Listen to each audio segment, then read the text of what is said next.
আজকে আমরা ঘুরতে গেলাম ঢাকায় কেন্দ্রীয় শহীদ মিনারে। তো এখানে আমরা 3 বোন এবং খালামণি মিলে বের হয়ে গেলাম। এখানে গিয়ে কি কি করলাম এবং কি কি খাওয়া দাওয়া করলাম তাই আপনাদের সাথে শেয়ার করব। আসসালামু আলাইকুম, সবাই কেমন আছেন? আশা করি সবাই ভালো আছেন। আলহামদুলিল্লাহ, আমরাও অনেক ভালো আছি। তো এখানে এই যে রেডি হয়েছিলাম, আর পিচ্চি পাচ্চিরা যাওয়ার জন্য অনেক কান্নাকাটি করতেছিল, কারণ ওদের নেওয়া যাবে না। বাইরে বের হলে ওদের নিয়ে গেলে ওদের সামলাবো না বা নিজেরা ঘুরতে যাব কিছুই বুঝতে পারিনি একটা। তো মামা বাসায় যেহেতু আসছিলাম তাই ভাবলাম যে অন্য কোথাও যাই, যেখানে কোথাও যাই নাই ওখানে। তো আজকে আমরা যাব ঢাকা কেন্দ্রীয় শহীদ মিনারে। এটা আমি কখনোই দেখিনি, আজকে দেখব। এখানে এই যে হাঁটতে হাঁটতে গিয়েছিলাম, আমি আর আমার বোন হাঁটতেছিলাম, হাঁটতে হাঁটতে আবার আন্টি একটু ভিডিও করে দিচ্ছিল আমাদের।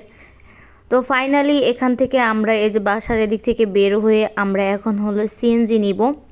সিএনজির ভিতরে ভাই কি বলবো, মানে আমি হয়তো কখনোই বড় হব না, এটা আমি প্রায় ভিডিওতেই বলি। কারণ হলো সব সময় আমাকে এরা কুলে নিয়ে যাবে, মানে আমি সবার ছোট। মানে যেহেতু চিকন হয়ে একটা অপশন আছে জানেন, সবার কুলে উঠা যাইতে পারি আর কি। কতক্ষণ আংটি কুলে নেয়, কতক্ষণ আপু কুলে নেয়, কতক্ষণ ছোট বোনও আমাকে কুলে নিয়ে তারপর গেছি। মানে যেহেতু সিএনজিতে 2-3 জনের সিট ছিল না, মানে 2 জনের মোটা 2 জন বসলেই একজন উপরে বসেছিল এবং আমাকে কুলে নিয়ে বসিয়েছিল। আমি কি ভাই, আমি এরকমই থাকতে চাই, বড় হতে চাই না। ছোটোবেলা আগে কান্না করতাম যে কবে যে একটা সিট পাবো, এখনও আমার খুব কষ্টের বিষয়, আমি এখনও একটা সিট পাই না। যাওয়ার সময় সবাই আমাকে কুলে নিয়ে যায় আর কি। তো ফাইনালি এরপর কিন্তু আমরা এই যে জাতীয় শহীদ মিনারের ভিতরে মানে প্রবেশ করলাম।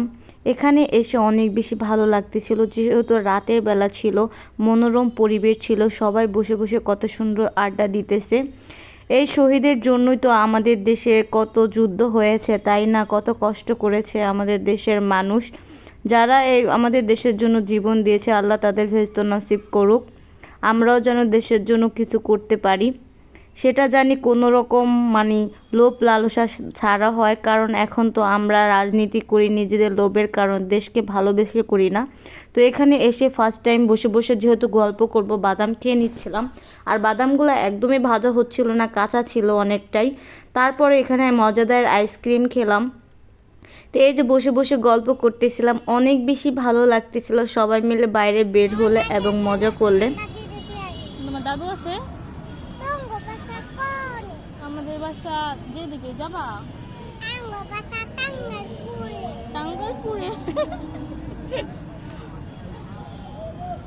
এই ছেলেটার সাথে আমার বোন বসে বসে কথা বলতেছিল, অনেক পাকা পাকা কথা বলতেছিল। তো ওর কথাগুলো অনেক বেশি ভালো লাগলো। দেখেন, ও তো কোনো মায়ের সন্তান, ঠিক আছে, হয়তো কোনো একটা ভদ্র ফ্যামিলিতে হলে কতটাই সুন্দরভাবে থাকতো, হয়তো গরিব ঘরে হয়ে তাই রাস্তায় রাস্তায় থাকতে হয়। মানুষের জীবনটা কত রকম, তাই না? ঢাকা শহরে গেলেই আমরা বুঝতে পারি যে কত রকমের মানুষ বসবাস করে, এবং নিজের জায়গা থেকে নিজে সবসময় বলতে হবে আলহামদুলিল্লাহ, যেরকম আছি আল্লাহ হাজার হাজার শুকরিয়া, ভালো রেখেছে। তো এরপর এই যে এখন হলো আমরা বাসার উদ্দেশ্যে রওনা দিলাম। তো এখানে আবার কিছু ইয়া ছিল, তো এখান থেকে এসে পড়লাম আমরা হলো বেলি রোডের এদিকে। তো এখানে এসে এই যে ছোট ছোট ফুচকা খাচ্ছিলাম, এগুলো অনেক বেশি মজা লাগে খেতে। তারপর এখান থেকে আমরা হলো এদিক থেকে আমরা হলো আবার লাচ্ছি খাওয়া দাওয়া করলাম। কারণ বড়দের সাথে বের হলে ভাই কি বলবো, খাবার দাবার এত বেশি ভালো লাগে, মানে খেতেই হবে খেতেই হবে, খাও না কেন খাও না কেন। তো তাদের সাথে বের হলে পুরাই ছোট হয়ে যায়, বড় যে হয়েছে এটা আর কোনো মানে ইয়া করার কারণ থাকে না। তো আমরা অনেক মজা করে কিন্তু খাওয়া দাওয়া করলাম। এরপর আবার একটা সিএনজি নিয়ে এখন হলো বাসার উদ্দেশ্যে রওনা দিব। তো বাসার এদিকে পুরোপুরি আসার আগে আমরা একটু নেমে গিয়েছিলাম, কারণ ভাইয়া আসবে। তো এখান থেকে আবার দেখেন রাতের বেলা কত সুন্দর বাদাম, তারপর হলো আচার, এগুলো বিক্রি করতেছিল। তো আমি এখান থেকে একটু হাঁটাহাঁটি করতেছিলাম। এই যে ভাইয়া চলে আসছে আমাদের নেওয়ার জন্য, ভাইয়া আমাদের নিয়ে এখন ওদিকে যাবে, তাই আমরা এখানে ভাইয়ার জন্য দাঁড়িয়েছিলাম। এখানে একটা আঙ্কেলে দেখে অনেক সুন্দর করে বাঁশি বাজাচ্ছিল, তো সেটাকে আবার একটু ভিডিও করলাম।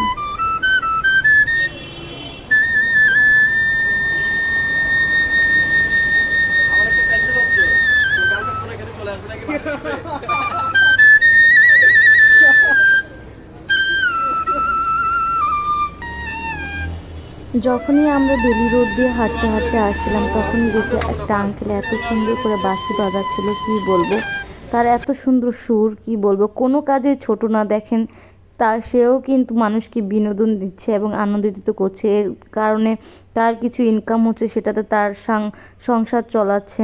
তো এরপর এখান থেকে আমরা পুদিনা পাতার জুস খেলাম, এটা অনেক বেশি মজা ছিল। তো আমরা এক একজনে পাইপ গাড়তে পারছিলাম না, তো ভাইয়া সবাইকে পাইপ গাড়তে সাহায্য করতেছিল। তো খাওয়া দাওয়া করে এরপর এই যে আমরা বাসায় চলে আসলাম। তো ভিডিওটা আজকে এই পর্যন্ত, আল্লাহ হাফেজ।